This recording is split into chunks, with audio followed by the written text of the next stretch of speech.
people who are not able to watch it live, and then also for all of you if you want to go back and revisit anything. So we are now recording, and welcome everyone to the third session of the 2020 Fall Youth Services Workshop. It's great to have everyone here. I am so sorry it can't be in person, but this is the best we can do today. So here we are, and welcome. It's so great to see you all, at least virtually. I am Beth Christ, Youth and Family Services Consultant at the Colorado State Library. My pronouns are she, her, hers. This session, very much like the in-person sessions that we used to be able to do, it's going to be informal. And so that means if you need to step away, if you're working from home and you have kids or pets, that's totally fine. If you are in the library today and need to step out to do desk duty or curbside service or any other duties, that's totally fine. You can come and go, no problem at all. And our hearts do go out to all of you that have been personally affected by the pandemic and or the fires. What a horrible, devastating year it's been across the country and here in Colorado as well. So we're definitely thinking of all of you. So this will be an interactive session. We do hope that you will participate and jump in. We have some fun quizzes here, some animal trivia for you today, and a little networking session to kick things off. And let's see, we will be getting a little look at the artwork, the 2021 CSLP artwork by Selena Yoon throughout this session. Something else to mention here is that all voices here are equal, and this is a safe space. So please share your ideas and your thoughts. And it is one phrase I've heard recently is a space with grace. So we will all do that for one another. And we're all coming to this session with different range of experience. And so that's fine too. We have a question here in the chat. What do you prefer just to do with video? I'd say that's really up to you. You can turn on your video, especially if you want to speak. That'd be great, but you also do not have to. Some people may not even have a camera. So great question. Thank you for bringing that up. It's totally up to you. I would ask that you stay muted while you're not speaking, just for background noise and things like that. So thank you.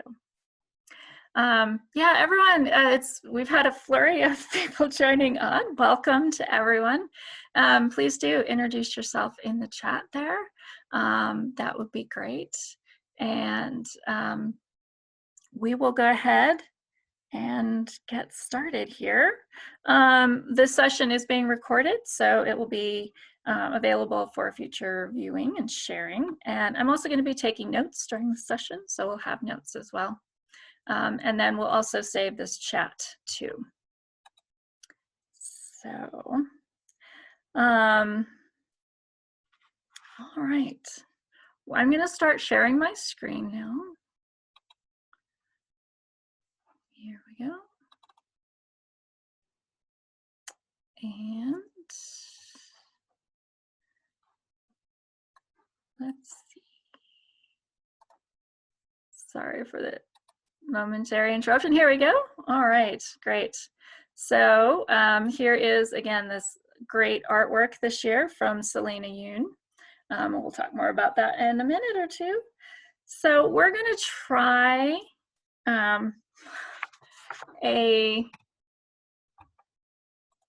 networking exercise. And hopefully, I know this doesn't always, these breakout rooms don't always work for everyone, but we're going to give it a whirl. And hopefully it will work. So this is instead of those great networking opportunities you get in these workshops with these in-person sessions. This is more like what we can do remotely. So I'm going to break you all up into groups, and then you can discuss this scenario. Imagine your 2021 summer program has been just a wild success in your community, and it has met or even exceeded your library's goals and met many needs in your communities. The program was just so successful that your local newspaper featured 3 articles about it in an issue in August. So I'm going to break you up into groups, and you get to figure out the titles to 1 to 3 of those articles. If you can only get one done, that's totally fine. We will try this out and see how it works. We just have one person coming in right now, so I'll just give her a second to join on, and then we'll try the breakout rooms. So again, your task is to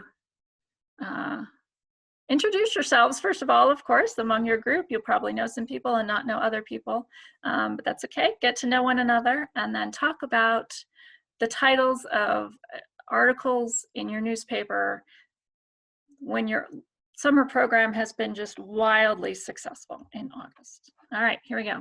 Any questions, first of all? And you can either unmute or type in the chat.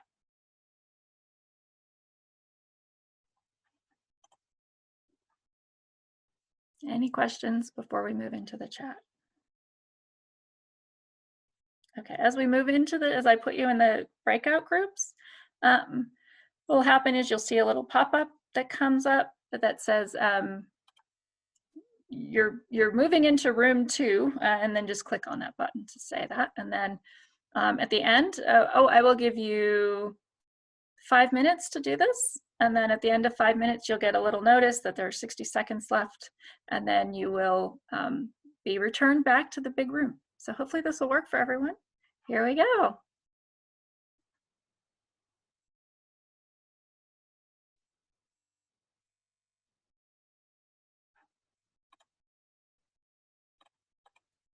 Okay, sorry about the wait.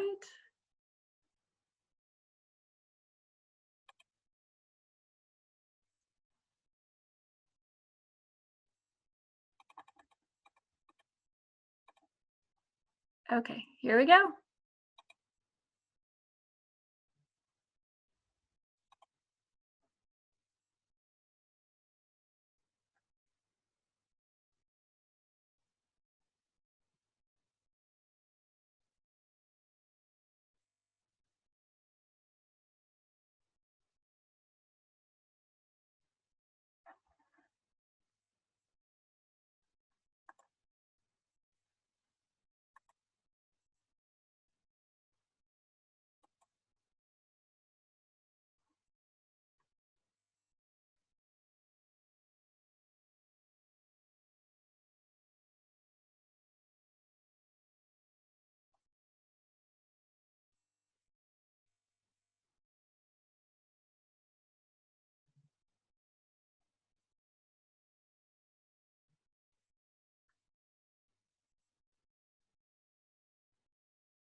Okay, we'll have everyone back in just a few seconds here.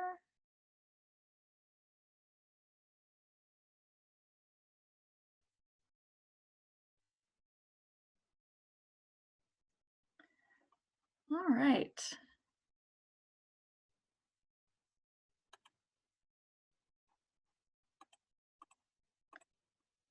Everyone should be back in. I hope that works for most people. It looked like there were a few people who were not able to join the breakout room, and I'm sorry, it's never perfect. That doesn't always work for everyone, so I apologize for that. Those of you who did get into groups, does anyone want to share your article titles that you came up with? You can either unmute or type it in the chat. Zoe Thrasher here. I will share for our group, Break Room 7. It was, I'm going to forget last names, Polly, Cricket, and, oh my gosh, I think Cheryl? No. Chelsea. Chelsea, thank you, Chelsea. We got very excited brainstorming things, and then we tried to pull ourselves back and think of titles. So please forgive me if these are long. I'm definitely not a journalist. We had Wagon Good Time, Local Children Read to Dogs in Summer Reading Program. We had You Can't Stop the Reading Despite Pandemic, High Turnout for Children's Summer Reading Program. We had Not Your Mother's Library, the outdoors as a place for learning. And then we had just Paint the Pony. Nice. I love those. Those are excellent. I love the, I'm trying to type too as you're talking. I love, you know, the goals really come out here in the headlines. So you can't stop the reading despite the pandemic. Yeah, we're still keeping kids reading even if this disease continues to go on. So, oh, I love those. Those are great. And the outdoor setting, yeah. Thank you, Beth. And I will quickly type those in the chat so you can save them if you like. Thank you so much. And when I do, I'm going to be turning, I have 2 laptops set up here. I'm working from home. And so if you see I'm taking notes as you're talking. It's a bit of an awkward setup, but and Laura, thank you for sharing group 5 great tales at your library. I love those. And Hannah Beth, library patrons share happy tales of summer programs. That's great. Does any other group want to share?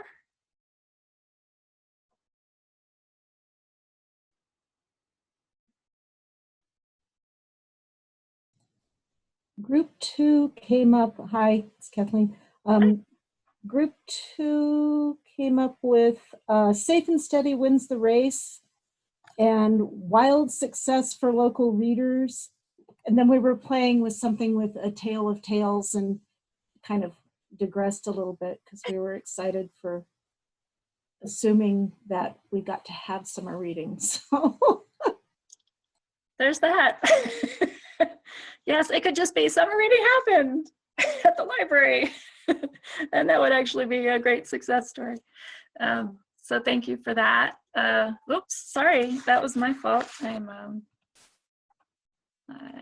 messing things up here. Okay, great. Oh, these are super.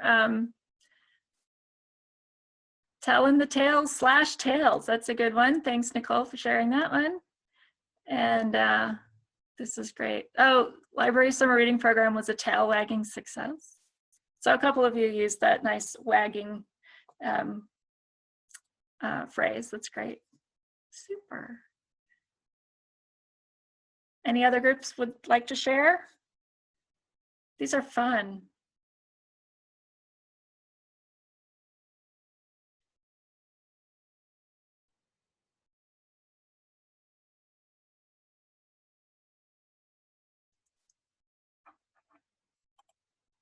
I like that, Tom. Another hot summer stays cool. That's great. It's a nice turn of phrase. Very catchy. That's great.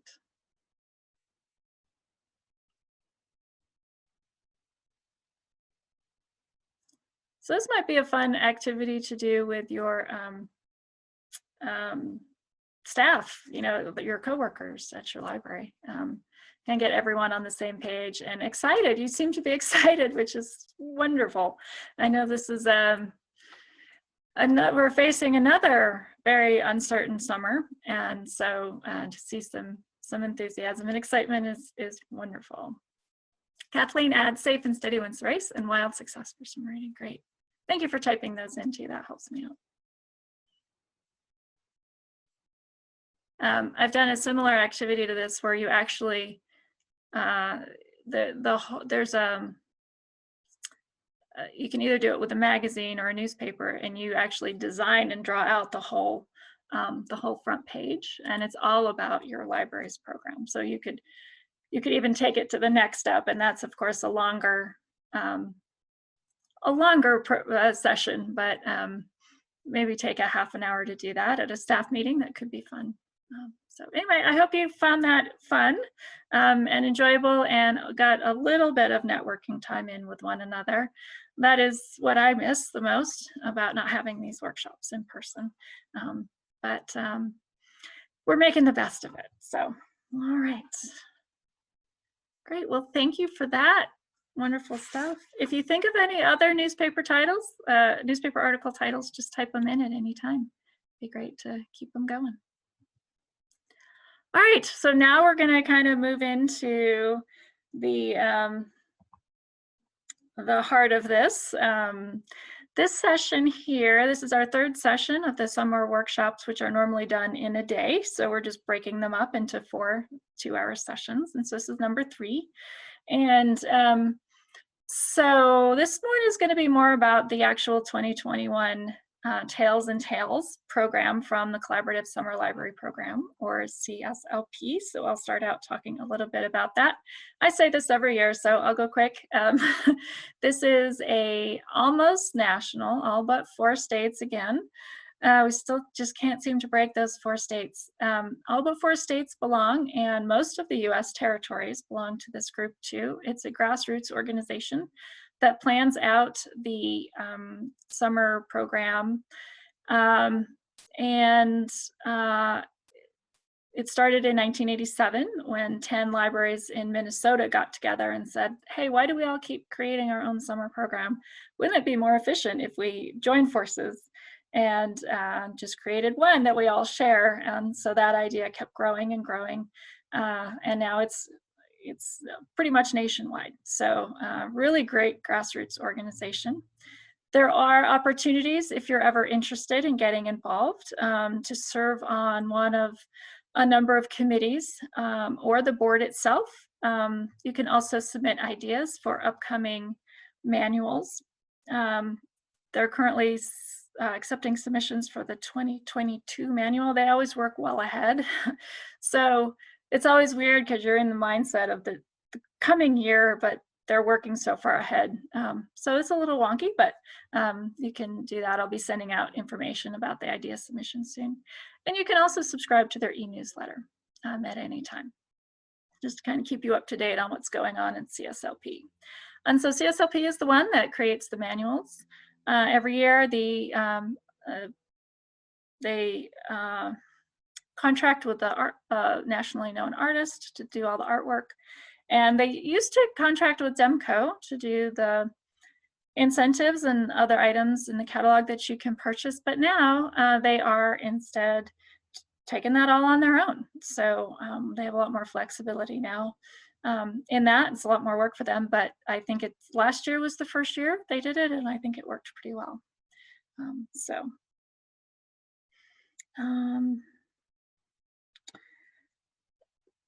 So if you are thinking into the future, this year is Tales and Tales with a theme of animals. In 2022, the theme will be all together now, sort of friendship and kindness. 2023 is about oceanography. And 2024 will be all about adventure. So those should be fun.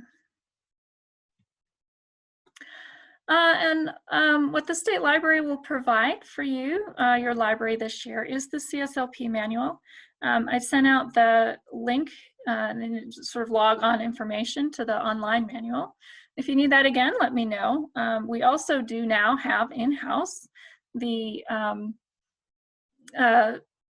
manuals on flash drives and a limited number of manuals, paper manuals. So if you'd like any of those, please email me, and whether or not your courier is up and running. And so I will get those out to you. We will also, as in previous years, provide posters, bookmark stickers, and rubber stamps. Here's a little snippet, since I can't show you in person all the fun stuff. Colleen, yeah, the artwork is really great this year from Selena Yoon. I really like it. So here are the stickers and the bookmarks.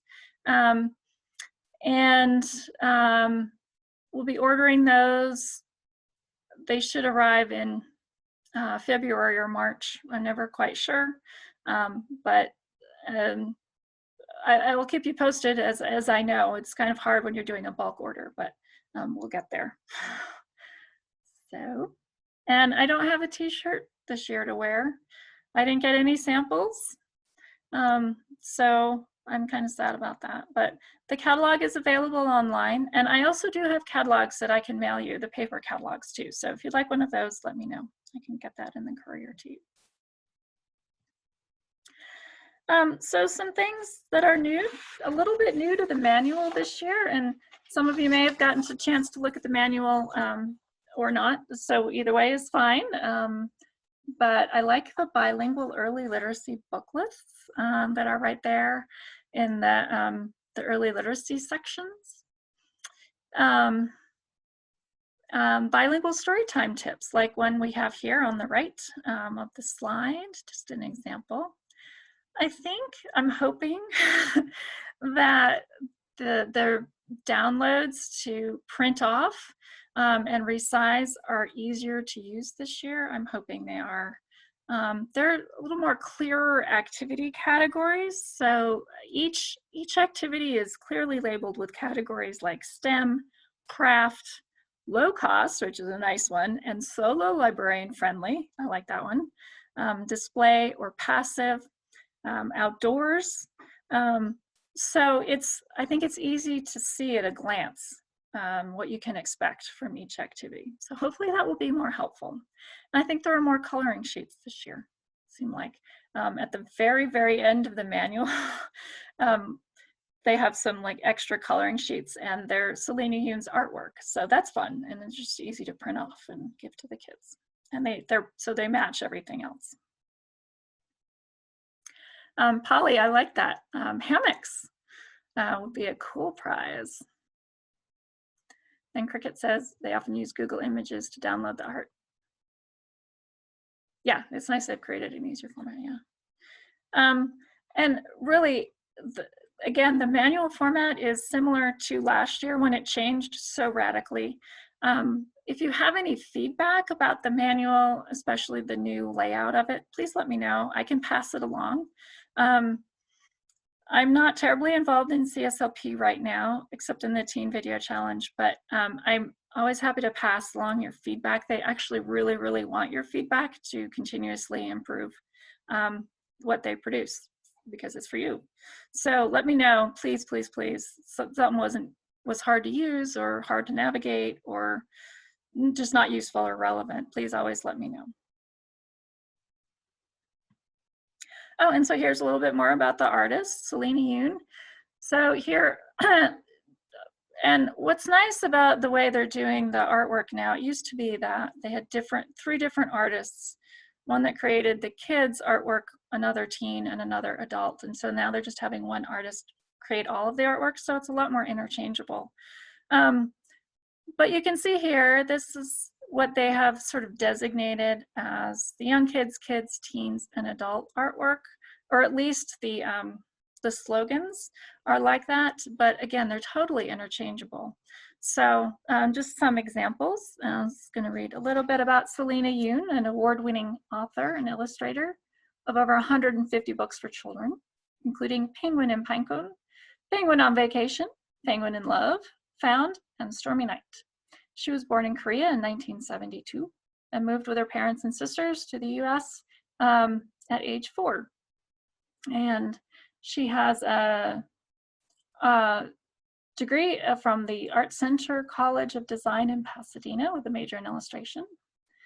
She worked as a book designer and art director for 3 years before freelancing on her own. And now she lives in California with her family. So yeah, I thought the artwork was really fun this year. And as we move into talking about programming ideas, we're going to do a quick poll here. So you should see a poll, hopefully, pop up on your screen. What types of summer activities are you planning for your 2021 summer program? Select all that apply. And it's fine if it's the last one, it's too early to know. It's completely acceptable.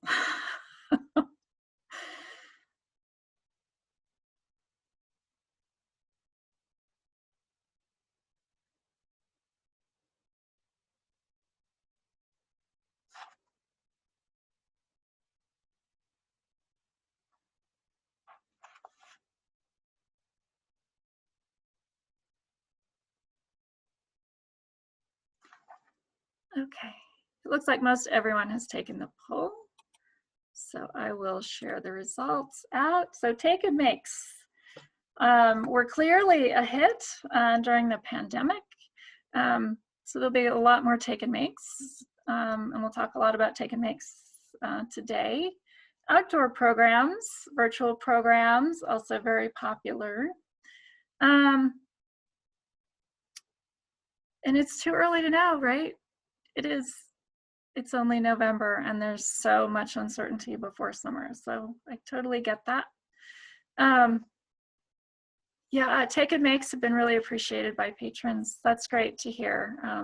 You know, it's really helped out some parents to give them something meaningful to give to their children. Zoe, go ahead. You can unmute if you want. Is there a difference between a grab and go bag and a take and make bag? Great question. Does anyone want to jump in, or I can? I feel like people have been using take and makes to mean like programming style crafts that they would do, and then grab and go is more circulation related. That's just how I've been hearing people talk about it, where grab and goes have people's books that they put on hold or something like that, or asked the librarians to pick for them, whereas Take and Makes is more like crafting and program style stuff that they're going to take home with them. Thank you. That explains it perfectly. Thank you. Thanks, Casey. And that's what I've understood too, but I wanted to see, does anyone else have a different way they do grab and go bags?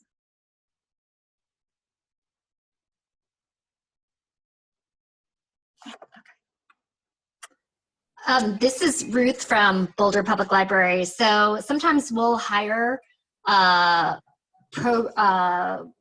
somebody to do a program, and it requires certain materials, and so that would be considered a grab and go, so that people will sign up online and then do that activity online along with the presenter, whereas again the take and make are more creative, crafty kind of stuff. Cool, thank you. So you still pick up a set bag of supplies from the library, but then it's being led by someone virtually, but you have all the supplies at home. Yes, correct. So we have We have one vendor that does kind of, it's almost like engineering and almost like having Legos. So they supply the Legos or the materials to build, and they build together. And then the Take and Makes would be a craft with instructions in it. Okay, thank you. Great, thanks. Great discussion. Any other thoughts on grab and go versus take and make? We're going to go into take and makes a lot deeper here in just a minute or two. But I haven't done much on grab and go bags, so thank you for asking the question. That's great.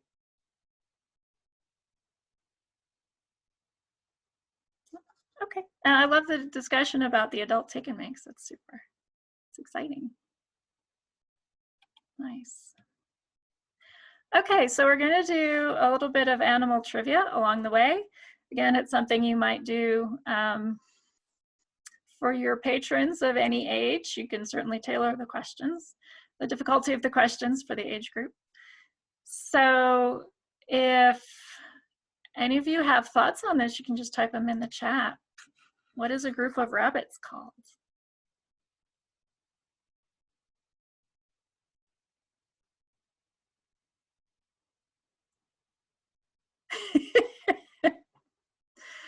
Right? Isn't Fluffle adorable?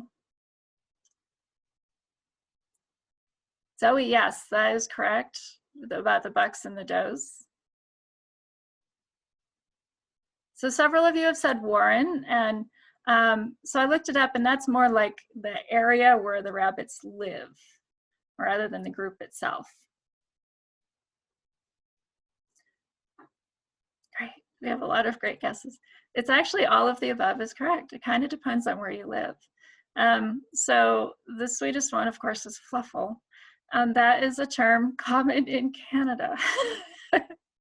So we can thank our northern neighbors for that adorable Fluffle.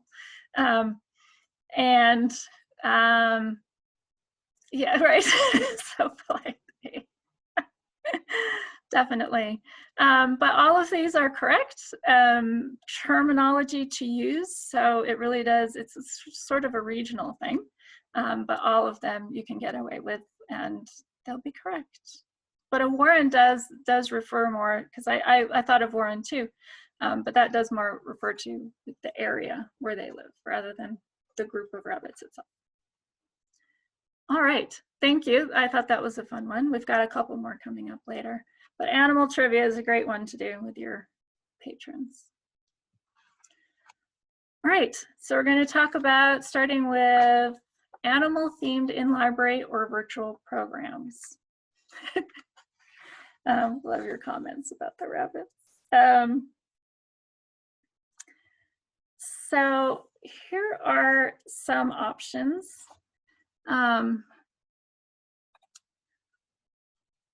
For in-library or virtual programs, and I have to say some of these I never would have thought of doing online, but you're doing them online, like the first one, the Read to the Dogs.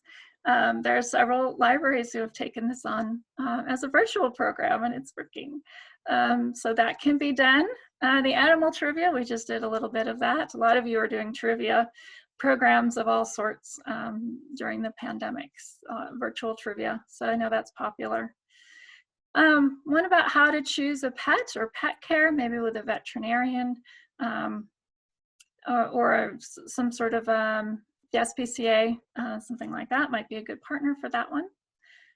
I know this isn't nearly as good, but you could have a virtual animal petting zoo. You could bring in, you know, film a llama, or if you have some unusual animal or group, that organization that deals with animals. It could be one, but obviously the kids would dearly miss seeing the animals in person. So Nancy asks about libraries that are doing online pause trade. I know the Westminster Public Library is, and I don't know that there's anyone here from Westminster, but I think there are a few other libraries doing that as well. So we can hook you up if you're interested in hearing more about that. Oh, Kathleen tried I Spy with live zoo cams. That's a great idea. I love that. It was a great idea, but we threw a party and nobody came. Oh. So, but it was fun to go around and pick the webcams, and then we sent folks a link with all the cams that we were going to use so that they could flip back and forth and look for the thing that we said to look for.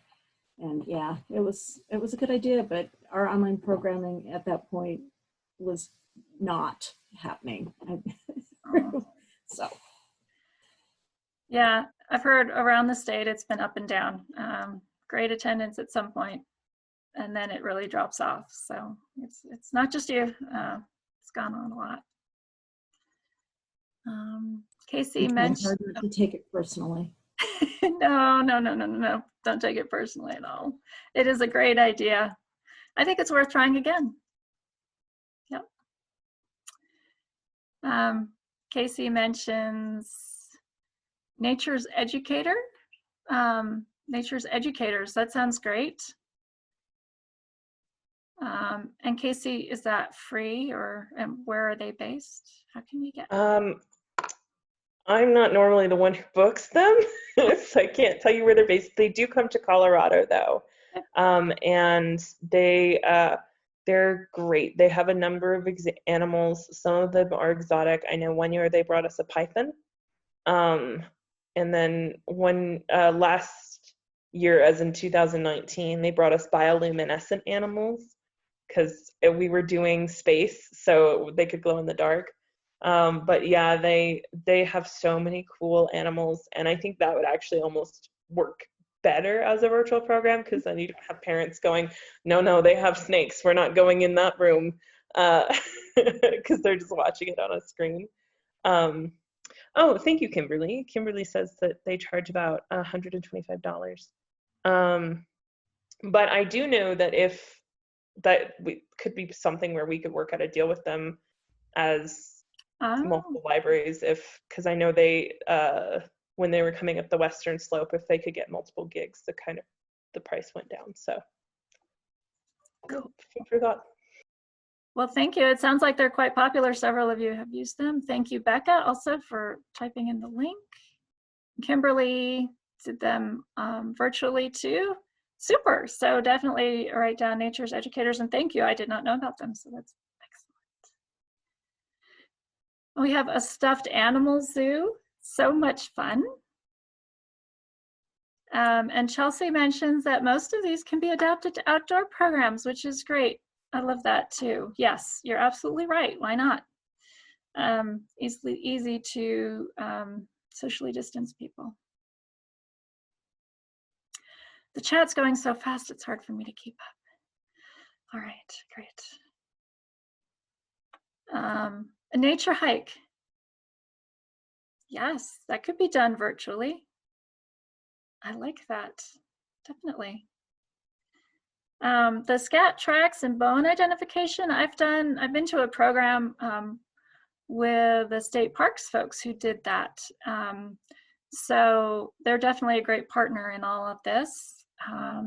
It was an in-person program years ago, but it was really, really interesting. I learned a ton, and I think it would be great really for all ages. And bird call identification, similar. And then community conversations. So things like, for instance, Colorado just passed the wolf reintroduction bill, which is controversial in some areas. So that might be an interesting community conversation, or conversations around how climate change affects animals or other environmental issues. And you can certainly do that online. Just bring some issues out in the open and discuss them. And things like, how-tos, how to raise chickens, keep bees, things like that. So all those things. Oh, and so many great comments. A story walk about animals, but a hike. Yeah, it's a great idea. Katie says they're doing a local hike bingo. Oh, that's so much fun, where kids are challenged to do various identification activities.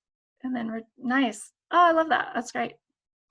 Oh, Kathleen mentions county open space. Yep. Giselle, the state park did a SCAT program. Oh, yes, Rosalie has the wolf sanctuary. That's great. Yep. A local worm culturist. Fascinating. Very interesting. Thank you for sharing that one.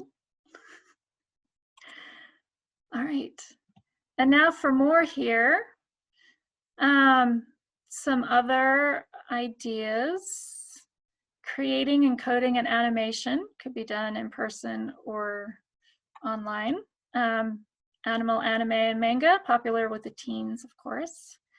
Skype a Scientist is one that I saw in the CSLP manual. I wasn't familiar with it before, but it's great. It's free, and you can choose from a list of scientists who are willing to put on virtual programs for libraries on all different topics, but of course some relate to wildlife and animal. So you could definitely look into that. It's a very cool program. Have a conservation themed book club maybe, animal themed career fairs, guided virtual zoo or museum tours. There's some really great ones out there lately. A fun craft is paper quilling and make the paper quills into animals. And the last one, I actually had this later as just an in-person program, but then I saw that the Aurora Public Library was doing it online, which is the chick or duck hatching, the embryology programs. And some of the rest of you may be doing it online as well, but I thought this was really cool. So Aurora partnered up with our county 4-H, and they actually did a 4-session program. They did an introduction to embryology session, egg candling, the hatching process, and then the live hatching, of course. So it's so much fun. That was great. Zoe, go ahead. You have your hand raised.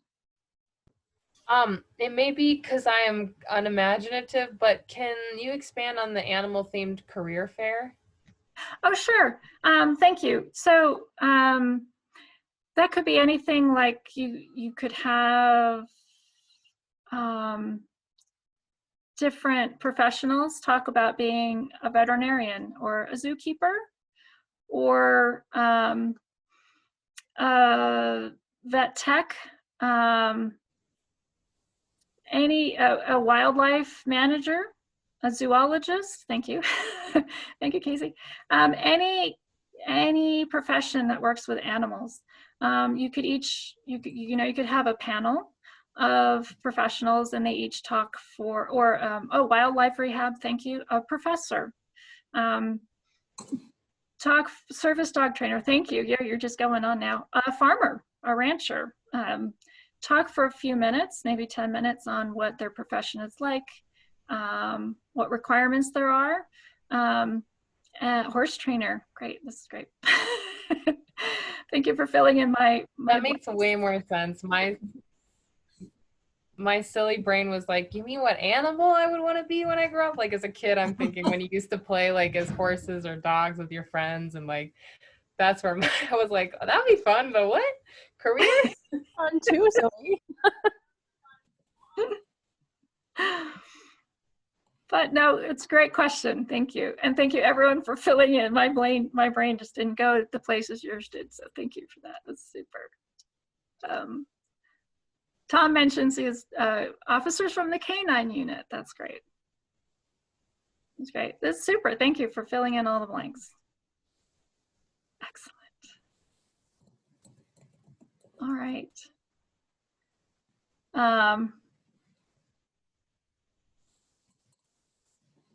So Tom mentions taking a group of teens to volunteer at a local animal shelter, which is super. Love that. Maybe there's something you could still do along those lines virtually, which is great.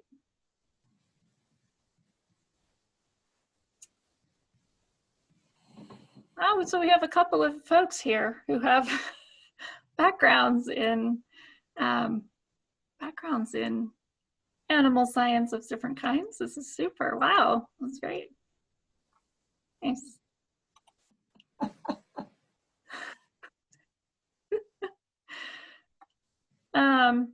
And I found one program that I don't know, I really think the only way you could do this is virtually. And this is from the Shelter Island Public Library in New York. They had a virtual pet meet and greet. So much fun. And this is such a nice way to have, to get people together, to connect people. It's great for adults, senior citizens, kids alike. This is a total multi-generational program. Oh, Jane did this. You had a virtual pet show. Nice. Oh, we're having some stories here about zookeepers. Oh, a mouse, a snake, and an alligator tank. That's not good. Thank you for sharing. These are fantastic. I love this. And Katie, thank you for sharing the link for a wildlife presenter. I did an accidental. Nice. And that can be fun too, right? If people just have a lot of pets around, you're like, okay, let's just share the pets. That's nice. I like that. Just pretend to be an animal, dress up as sort of animal cosplay. Why not? Could be fun.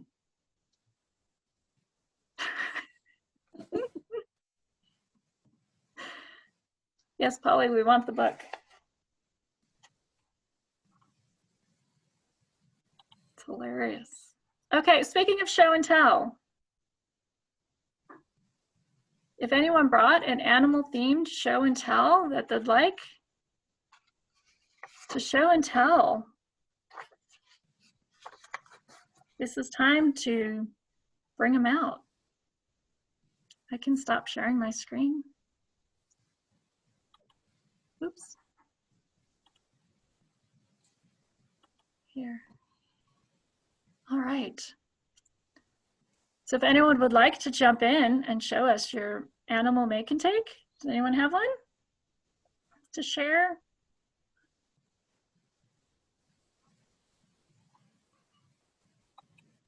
No? No animal make and take? I have an animal, full stop. I'm not gonna come home for my cat. All right. I have one, Chris. Okay, great. It's just a leftover one from a few weeks ago because we've been doing, we got the CARES grant. Oh yeah. So we've been doing weekly take and make kits. So this one is aimed towards early literacy. So it's just a farm animal matching game. Fun. And I just printed out different animals on cardstock. And it came in a little pack, and then, you know, the game where you lay them face down and then they take turns matching. And then with all the early literacy ones, I just put a coloring sheet in it too. Nice. Excellent. That's a great example. Great. I have one we did this week. It's a upcycled CD, and it's a silly spinning bird. It started as a turkey, but the feathers, if they stick out over the CD, it won't spin. So you hot glue a marble in the center, and they really do spin. It's pretty cool. Nice. Thank you for sharing. That's really nice. I like the spinning. Crystal mentions a dragon egg take and make. Nice.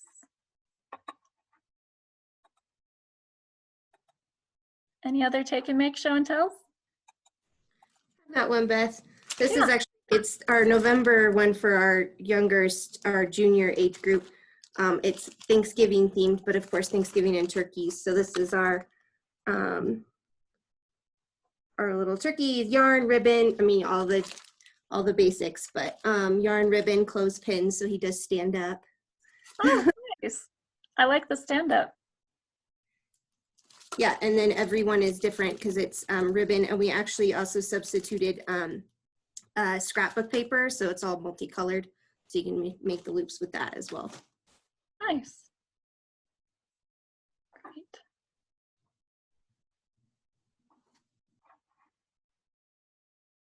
Thank you for sharing these. Anyone else? You can also share your actual pet if you'd like.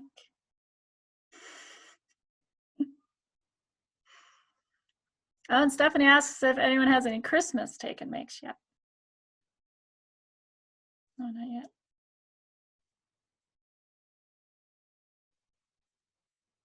No. Okay. Well, we've been at this for just about an hour. Why don't we take a 10-minute break and we'll come back and we'll resume. I've got some examples of animal take and makes. And so we will we'll resume. So I've got about, I got 5 till noon. Why don't we come back at 5 afternoon and I'll put that in the chat. All right, thank you. Have a good break. Forgot to resume recording. Okay, there we go. So definitely check out the Take and Make database so you don't have to reinvent the wheel every time you need to make a new Take and Make. Now I'm going to show you one example of one that's in there now. This is from the Buena Vista Public Library. And you can find out all the details in the database, and it is animal related. This is the clothespin bug. And what I love about this is some of the take and makes seem to be more STEM themed, some more art themed. This is both. They did a really nice job of combining both the STEM, the information about the bug, and then translating it with crafts too. So here you make the bug using the 3 parts of the bug that you see here with the clothespin and the other crafting materials. And then this isn't all of it. This is 2 pages, so this is only part of it. But anyway, I just was fairly impressed with the clothespin bug and all of the STEM information that they packed in here too. It's a really nice mix of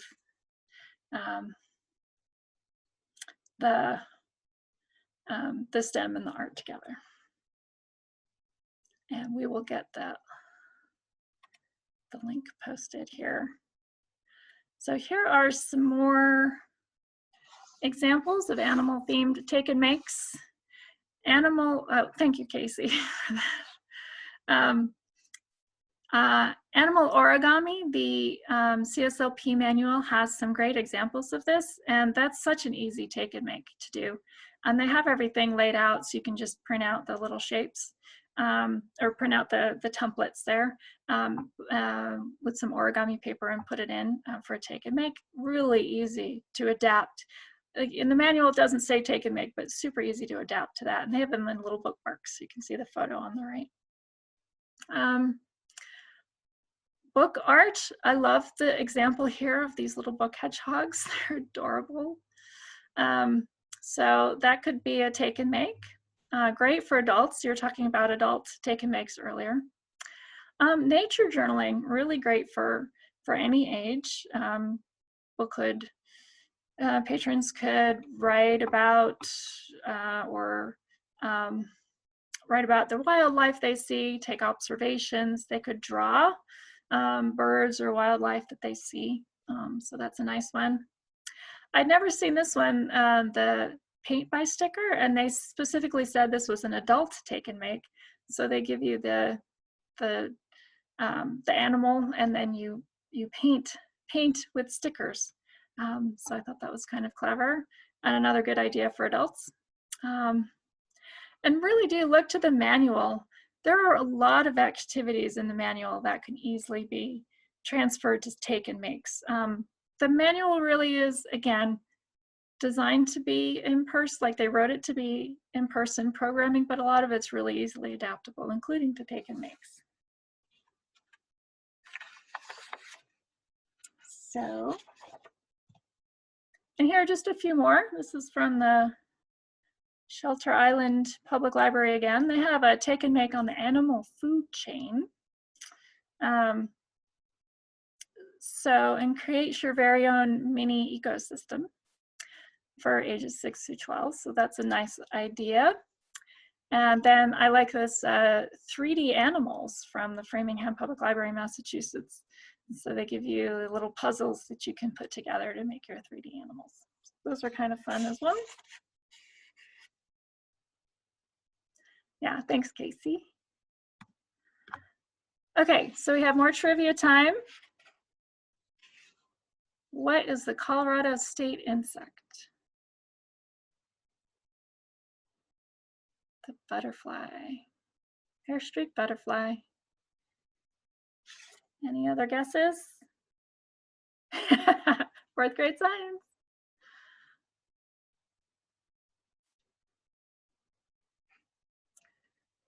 It is actually the hair streak butterfly. These are all actual real insects in Colorado, but the official state insect is the hair streak butterfly. So, oh, and here's a picture. It's very pretty.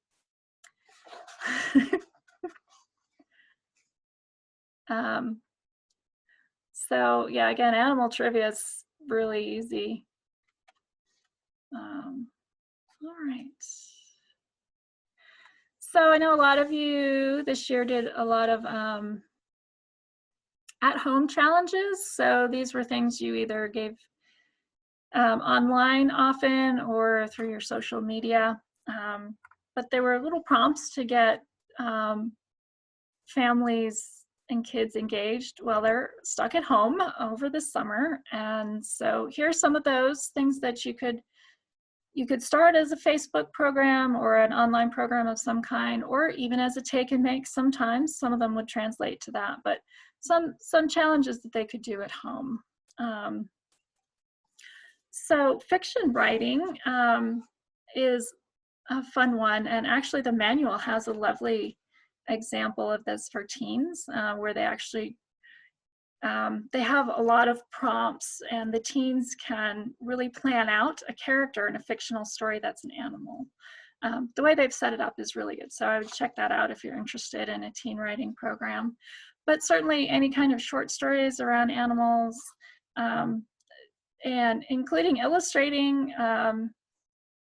perhaps, again, manga or graphic novels too, cartooning, anything like that would fit.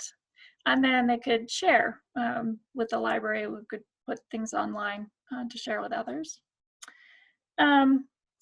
Definitely backyard wildlife viewing is very easy. You could keep an online list of the animals and birds your patrons spot in your community. I saw one library doing that. That's fun. And let's see, oh, we have a butterfly hatching program. That's cool. Oh, and you could update the videos as a release as an outdoor program. Nice, I love that. That's good. Does the Wild Colorado app not work anymore? Okay, well, thank you, Giselle. I was not aware that that's no longer a thing, so I won't talk about it. It was a great program, but so certainly backyard wildlife viewing challenges are easy. Any kind of citizen science projects, so this is where anyone can actually help out real scientists by, in this case, there are all kinds of them, like everything from measuring rainfall to snowfall and all kinds of stuff, but it includes things like counting birds during bird migration and things like that. Things people can do easily from their neighborhoods. And libraries could easily set that up or encourage people to do citizen science projects at home, really easy. Wildlife art contests, anything from drawing, painting, photography, sculpture. And again, you can post the winners online or post all the entries online if you like. Katie specifies the Great Backyard Bird Count through audubon.org. Thank you. Perfect. There are other ones too that are similar. There are apps too, not the Wild Colorado app perhaps, but there are a lot of other apps out there to help with that. help keep track of the birds you see, or the number of turtles you find, things like that. Oh, Katie, also Monarch Watch. Thank you for that. Polly mentions 4-H STEM coordinator. Nice. Nice. And Tom, a graphic novel that's called Pride of Baghdad, about a pride of lions. Excellent. Wouldn't that make a great book club book? Great. There's this design your own zoo, which is really fun. This was from a zoo. I found it, the Chester Zoo. It's in the UK. And this is much larger, and I will post the link to this too in the notes. But this was only one of 4 parts, but they put it online when the kids went, and when the pandemic started and the kids couldn't come to the zoo. But it's really great.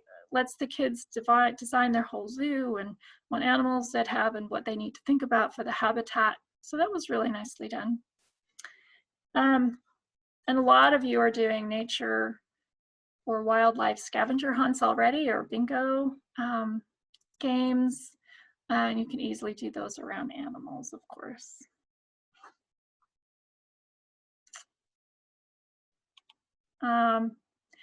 And this year again, we'll do the 2021 Teen Video Challenge.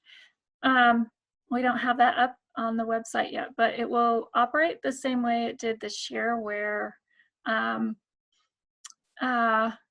teens can submit a video up to 60 seconds long that encourages reading and library use and interprets the CSLP theme that year. So this year, of course, will be Tails and Tales. And I'm going to attempt to play this.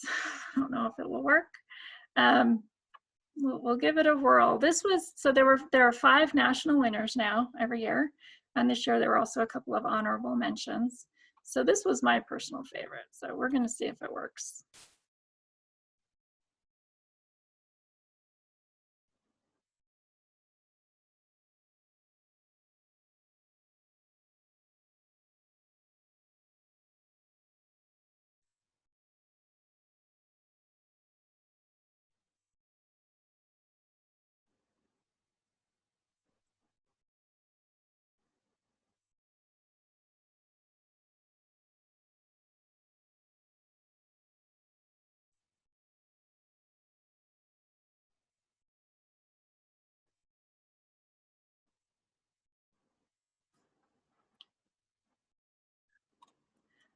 Okay, I'm sorry. Apparently the audio isn't working, so we won't continue, but know that there were 5 excellent videos. Unfortunately, there were no Colorado winners this year.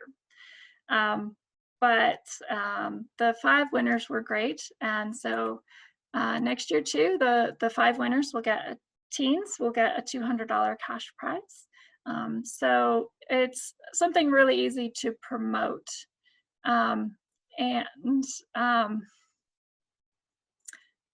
It was something that teens can easily do at home on their own. If they have even a cell phone, you can record these videos even on a cell phone. So super easy to do and engage teens. Sorry the video didn't work, but you can watch it. Oh, I think it is, Laura. I think you're right. Yes, I will find that YouTube link for you. Oops. Sorry about that. Okay. So now we'll move on to outdoor programming, and we've already talked about some of this, but certainly bird watching is easy to do. You have to do it outdoors, right? And other wildlife observations. So that's something your library could do for sure. This one might be tricky. A socially distanced petting zoo. The kids really like to get close. It's hard to take turns sometimes with the petting zoo, but it's possible. You could try it. Story walks were a huge hit during the pandemic. There were lots of story walks going on, and so these could either, story walk is when you take apart a picture book and post it on a post along a trail or in a park, or you can do it in businesses in your community, so that the families can be outside and walking together and reading. So it's great for health benefits, and you're reading multi-generational. They're fantastic. And some libraries even do a whole program, like they lead the kids while they're doing the story walk. So you actually take them out in a group to do the story walk together, which is a lovely idea. And it's something you could do socially distanced. So story walks are fantastic. Certainly outdoor story times are very popular. Make and install bird feeders at your library. If you have someone in your community or an organization who's willing to give a program on wildlife photography or illustration, that would be great. So again, do it outside. Walking book clubs are fun. So instead of discussing a book when you're just sitting in the library, you could be out socially distanced and walking and talking. And I saw this one. They had one library had teens making winter shelters for stray cats. So that's a lovely idea. All right, I'm going to try to catch up with all this great chat. So we had a lot of talk about butterflies. Excellent. I love the butterfly hatchings. I'm sure those are super popular. Zoe mentions enlisting local theater troupes to act out stories. Nice. Or to move through a field to different stations. Oh, for the next story or plot point. That's a great idea. Polly did an obstacle course into the library. Oh, you could do an obstacle course with different animal movement. Love that. Oh, and Katie mentions animal yoga. Yes. You can make all sorts of animal shapes with your body. So great ideas. I love this. Well, here, let's go back. Any other ideas for outdoor programming? And again, you can either unmute or type in the chat. Giselle did a bird feeder make and take. Nice.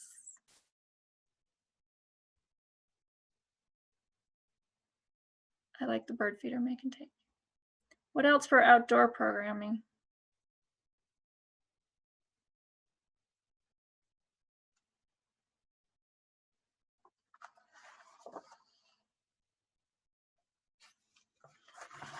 And again, anything that you may have tried that you could adapt for animals.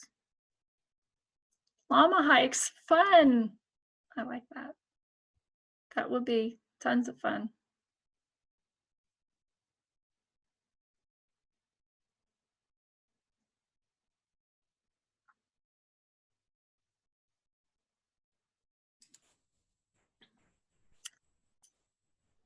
Jane, that's great. Something about how to interact with wildlife. Excellent. Yeah, that's great. And also, again, state parks are a great partner for that. There are lots of Leave No Trace. Leave No Trace is a national nonprofit, but it's based in Colorado. So that's awfully nice. The forests, or National Forest Service, is a good partner for that too. Thank you, Giselle. Thanks for coming. Yes, Zoe, definitely good opportunity to promote conservation and climate change awareness. And animals are a big pull, that's true. Yeah, so if you can, those of you who have done bird feeder take and makes and other programs, please share your sources. Oh, Casey mentioned you doing bird feeders with recycled materials. Oh, Chelsea is Project Wild certified. Excellent. Yeah, it's great. Cheyenne, I like that. You can do paleontology. Why not? I mean, they're animals. It doesn't matter that they're extinct. You can. There's certainly Colorado relevant. So many dinosaur fossils have been found here.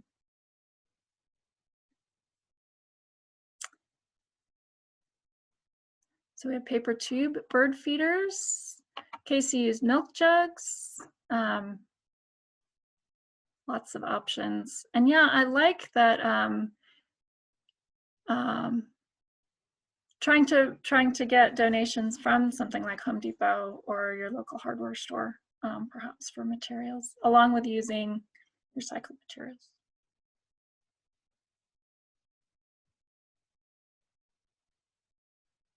Anything else for outdoor programming? Oh, Zoe, great idea too. Cleanup initiatives. Highway cleanups. Yeah.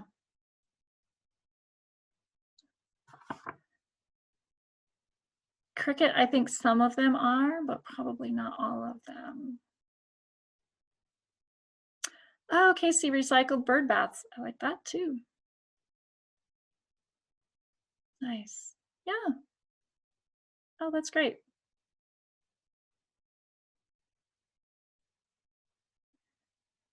So again, we encourage you, if you have not put your ideas on the Take and Make database, to please do so. Casey kindly posted those links earlier.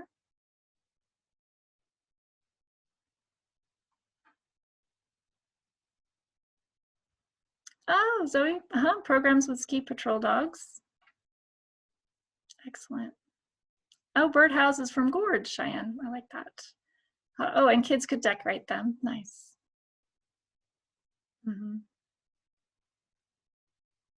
Nice.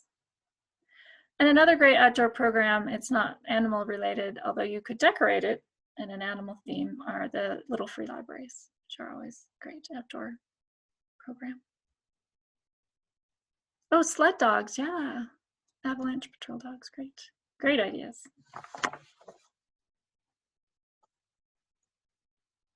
Nice. Katie, thanks for sharing that.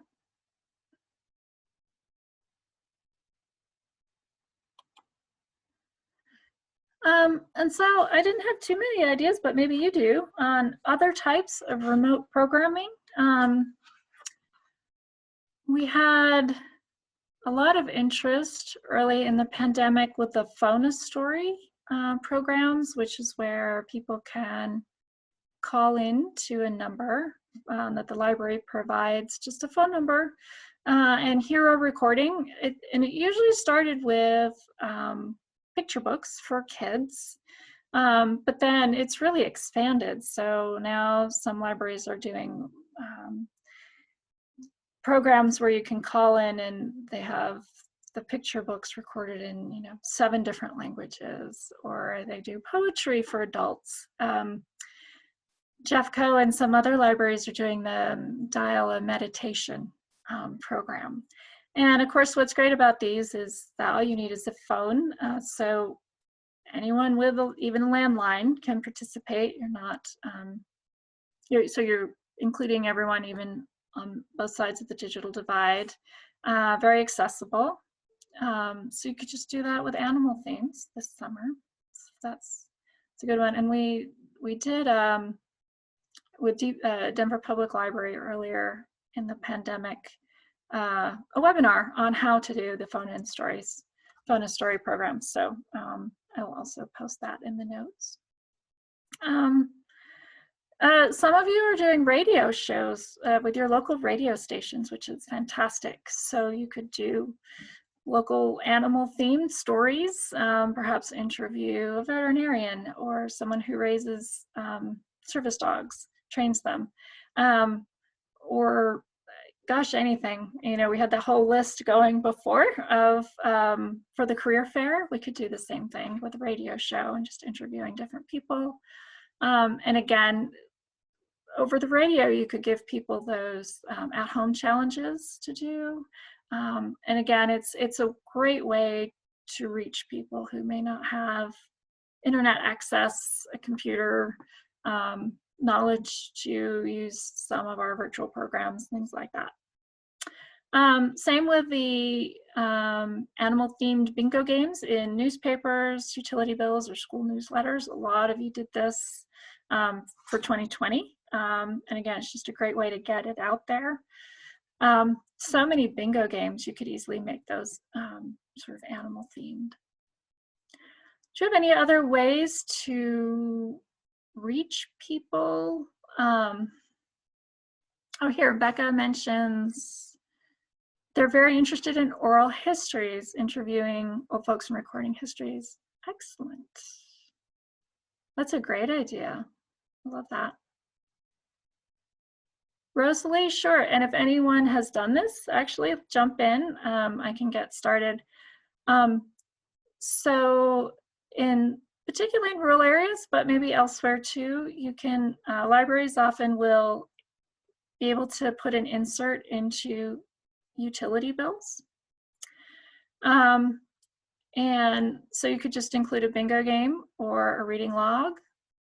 Laura, there you go. Electric Association does a newsletter, and they can include content in that.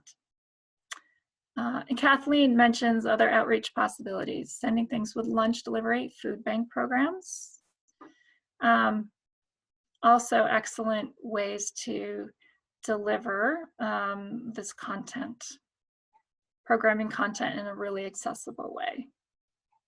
Thank you for sharing those. Becca says school includes it in their newsletter, which is a great way. Yep. Nice. So Sterling Public Library did a petting zoo.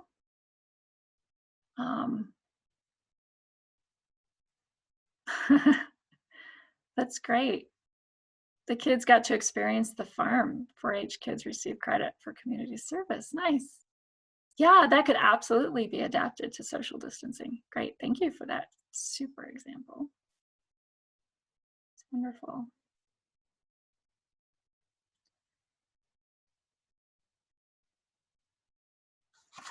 All right. So some in-library programming. There really wasn't too much that I thought of that had to be in library programming. Most everything really can be adapted otherwise, except I couldn't figure out any other way to do a stuffed animal sleepover. You know, so the gist of this program is kids, it's a very sweet program. It's one of my favorites. Our kids come and leave their dearly beloved stuffed animals overnight to have an adventure at the library, and then the library staff and volunteers take pictures of them doing fun things.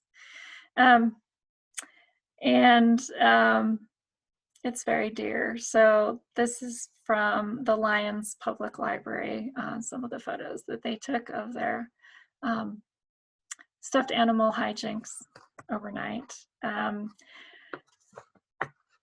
Stuffy sleepover, Kimberly, I like that. I know it's like, I don't see a way really to feasibly do this safely with the pandemic, but obviously it would fit perfectly with the theme if possible. Casey asks if you could rework it as a stuffed animal summer camp. Oh, that's nice for quarantine. Oh, or Kathleen says use your puppet, use the library's puppets. Yes, I like both of those ideas. Yes, you could do that. So you could just collect the animals and then quarantine them, and then pose them and take photos and then quarantine them again, I guess, and then have everyone pick them up. But I like the summer camp idea, or just using the library's own puppets. Both good ideas. And having a pet food or a pet supply drive for your local animal shelter. This is very nice, and it really, like the collection actually could be anywhere. And this really doesn't need to be in your library. You could have the collection point be outside the library or at some outreach location if the library coordinates it. So that one actually is more flexible. can you think of any other, oh yeah, Ruth, I love all these. Sweetness, very sweet stories of the stuffy sleepovers. They're so sweet. Zoe mentions a grab and go idea, cooking class. I love that. It is a great idea. And that could be a virtual program. You could do a little tutorial about how to do that online too, and post it to YouTube. Not thought of that one at all. It's a great idea. Super. Anything else for in-library programs?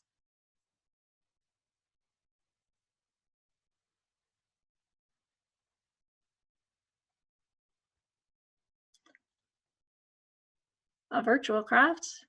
Kids make face masks. Oh, the masks are decorated like animals with whiskers and noses. That's a great idea. Or that could be a take and make. It would be might be a little expensive, but yeah, I love that. It's a great idea. Or back to the cooking, you could do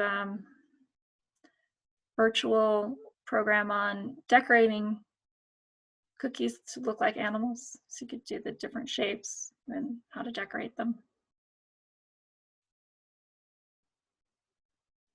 Nice. Great ideas, everyone. Love it.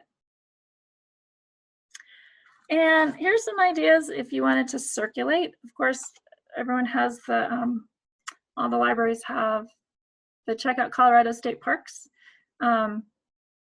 already. So you can already have that when you can promote it out as a wildlife program. You've got the binoculars, you've got the wildlife guides and the bird guides now, and the free state park pass. So that's already set for you. You can just promote those away as part of your summer program. The Alamosa Public Library, which here in Colorado, circulates these cool bird watching kits. So that's pretty easy to put together. Great idea. Easy for patrons to use. So I like those. Any kind of pet themed kits. The Longmont Library has kits on cats and dogs. They have all sorts of books and CDs in there, DVDs, fun things around cats and dogs. So you could do animal themed storytime kits, or just kits on a single animal. Learn more about bears. For different age groups, of course. And those the storytime kits could go to preschools, child care centers, even kindergarten teachers, those that are open. And so those can get out to more organizations. Yeah, and then circulating passes to zoos, museums, and science and nature centers. A lot of you already do this, but it's a great thing to have in your collection if you can do it. Just makes it so much more accessible for many, many people who couldn't go otherwise. So Zoe mentions expanding to nature centers or the zoo. Yeah. And you know, we don't know how open they'll be come summer, but again, it's something you can always have on hand to circulate when they're open.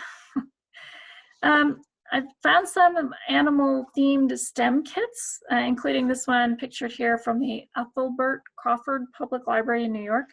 This kit is on the life cycle of a butterfly, going back to butterflies. So the kit includes a wooden butterfly puzzle, activity sheet and contents, and 2 books, The Very Hungry Caterpillar and Shirley the Caterpillar. You could easily put together these animal STEM kits for families. That it also be, again, around one specific animal. And of course, animal-themed early literacy kits are super popular too. Any other options to circulate? Anything you can think of that you already do or that you might consider?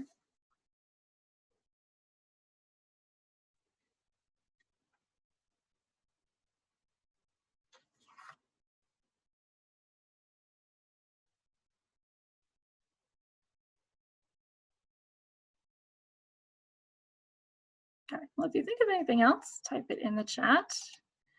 We have another trivia time here.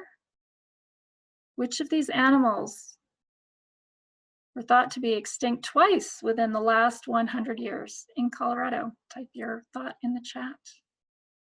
These are all animals that can be found in Colorado. Nicole is quick. Oh, several of you are saying the ferret, hummingbird, kangaroo rat.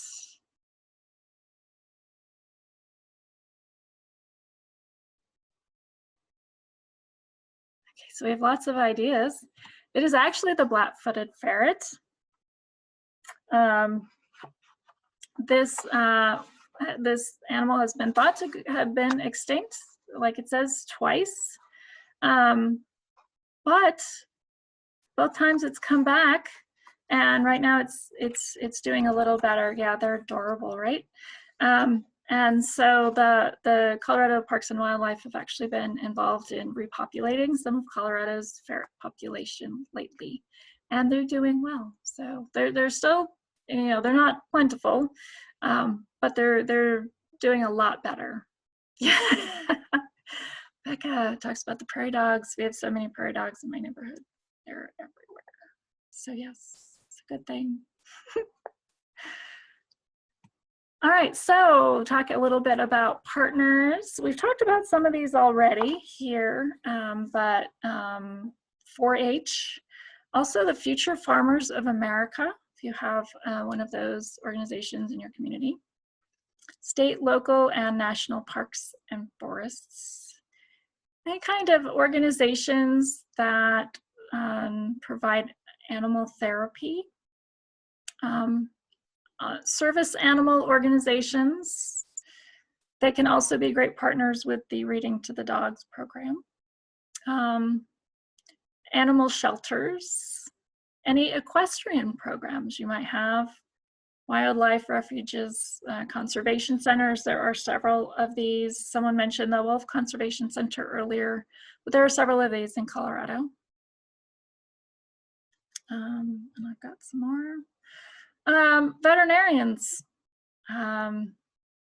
certainly a great partner there. Vets and vet techs, yeah, Crystal, for sure. Nature centers, science museums, and zoos again. The citizen science projects, any kind of service learning projects that might involve animals is particularly great for teens who sometimes need service learning credit for schooling. It's a little tricky now, perhaps with COVID, but there might be something they can do virtually along those lines. Hobby organizations like Audubon, and there are lots and lots of you know, dog rescue, all sorts of animal rescue, you know. So they can be great partners. They're often thrilled to provide programming for you. CSU Extension, thank you, Kathleen. That's a great one. Science teachers might be willing to be a great partner during the summer. And higher education, reach out to those professors in universities or community colleges near you. They're often very happy to help, or send grad students too to do some programming. Lots of things you can do there. Any other thoughts on partners, ones you've used or thinking of using? And Kathleen, the CSU Extension is great.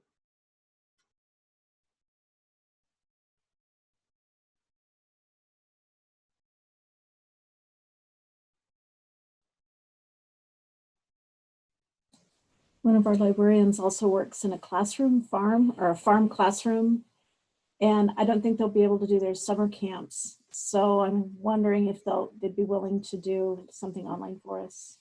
We'll see. Great idea, and it never hurts to ask.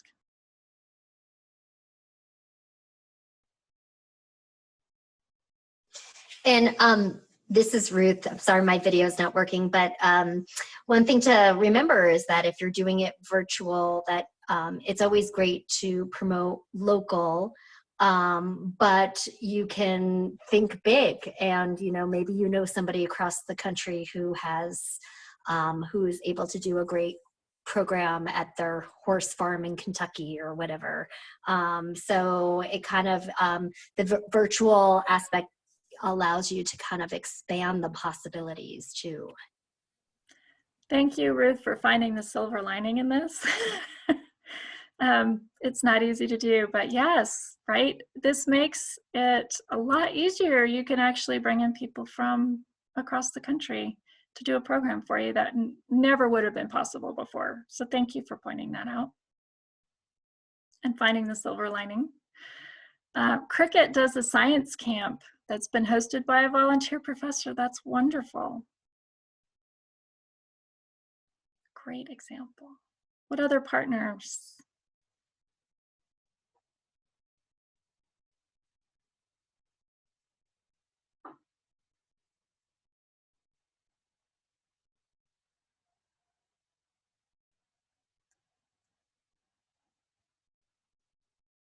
Okay, well, we can, if you think of any others, type them in. We're just about done. Oh, I have a couple. Oh, here's a couple of examples.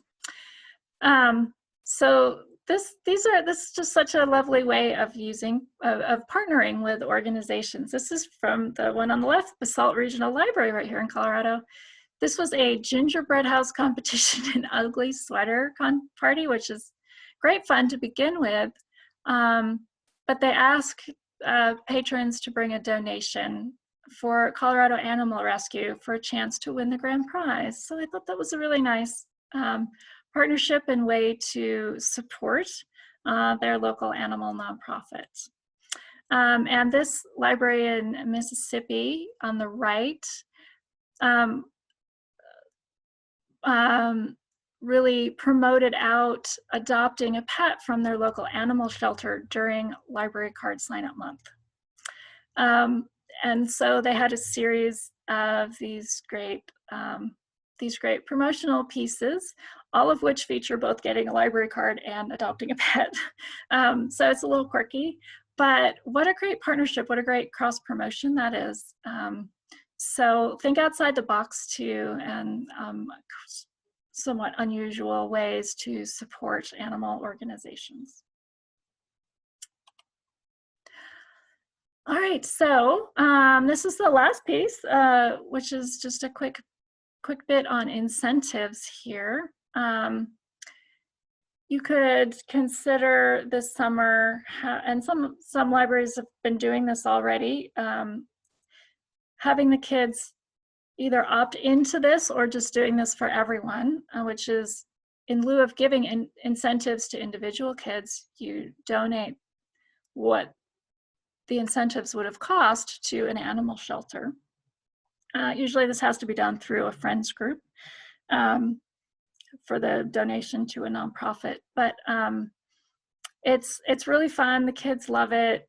You can really get the animal shelters involved and show their cute animals that they have up for adoption. And it's a different kind of motivation for the kids to read, that they're helping to save animals, and that can be really special for some kids. Obviously, incentives you could give are books about animals, nature journals. The Anythink Library actually gives a journal during registration, not at the end, but during registration, and then they say, use the journal this summer. So you could give registrants a nature journal up front and say, here's your journal where you can track your bird sightings, your sketches, things like that, to wildlife sketches, your notes about animals. So that's fun too. It's just kind of a different way to do things, to give everyone, all registrants, something up front. And of course, passes to museum, zoo, science or nature center, some of these other organizations we've already talked about. But pass to there, again, it's a sort of, that's more of an intrinsic motivation to keep kids learning about wildlife as they've been reading this summer. So what thoughts do you have about incentives? What are you thinking about incentives this summer? And Kathleen mentions each book they read could allow them to vote for the animal to adopt. Oh, I love that. That's great. Oh, Katie, to adopt an animal at Denver Cheyenne Mountain Zoo. Nice. It's a great idea. So what are you all thinking of incentives for 2021?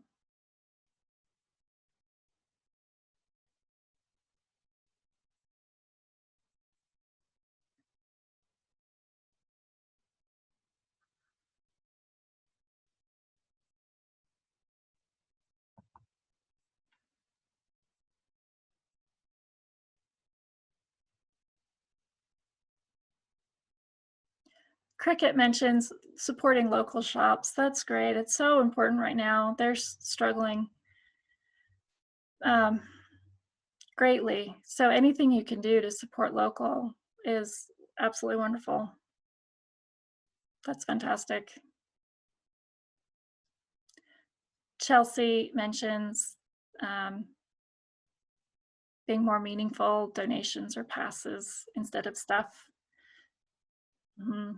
Oh, Crystal, that's nice. An instant camera for the winner of a wildlife photography. Yeah. Cricket. And you know, another idea is that I didn't put down is just no incentives at all. Just to throw that out there, it can be hard. And again, one way to think of it is to give something to everyone at the beginning that they can use throughout the summer. And so you could even give the passes to a zoo or museum at the beginning of the summer, so that allows them to go during the summer to that area, to that organization. So.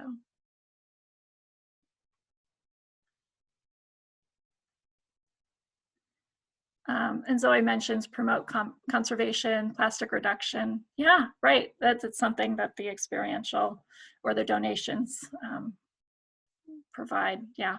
And then you're providing that example for the community. Yeah.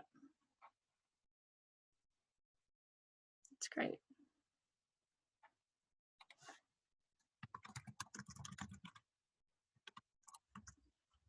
Any other thoughts on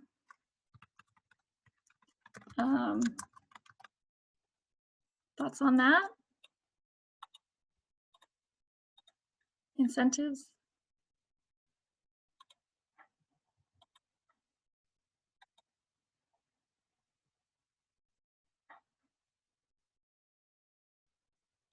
Okay. Well, that's all I have. If you, I'm just gonna mention the sessions coming up next. We have the final one in this series of 4 coming up Friday from 1 to 3. We're gonna have the Pikes Peak Library District talking about their teen volunteer program, which is great.